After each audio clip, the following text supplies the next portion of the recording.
कूलरचा shock लागून 14 वर्षाच्या चिमुकल्याचा मृत्यू झाल्याची घटना हिंगोलीमध्ये घडलेली आहे। हिंगोलीच्या सुकळी गावातील घटना ही आपण पाहतोय। गणेश किल्लारी असं या मृत मुलाचं नाव आहे। कूलर वापरताना त्यामुळे काळजी घेण्याचं आवाहन आता केलं जाते।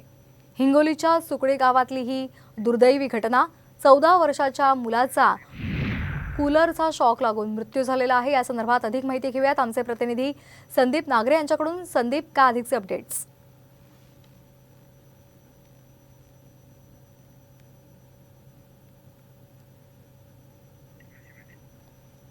तर घरामध्ये जर तुम्ही कूलर वापरत असाल तर काळजी घ्या असं आवाहन केलं जातंय।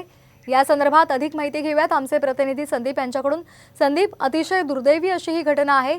कूलरचा शॉक लागून 14 वर्षीय मुलाचा मृत्यू झालेला आहे। नक्कीच आपण जर पाहिलं तर अत्यंत दुर्दैवी आणि दुःखद अशी घटना ही हिंगोलीमध्ये घडली आहे।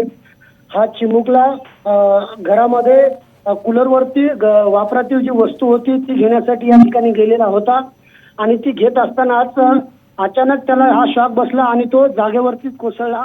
रुग्णालयामध्ये घेऊन जाण्या अगोदरच डॉक्टरांनी त्याला मृत घोषित केल्याची माहिती दिलेली आहे।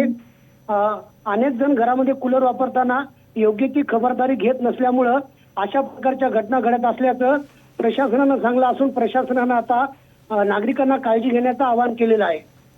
अगदी धन्यवाद संदीप नागरे आपण दिलेल्या माहितीसाठी। तर घरामध्ये जर तुम्ही विजेची उपकरणं वापरत असाल तर किमान काळजी घेणं गरजेचं आहे, कारण हिंगोलीची ही सुकळी गावातली दुर्दैवी घटना आपण पाहतोय।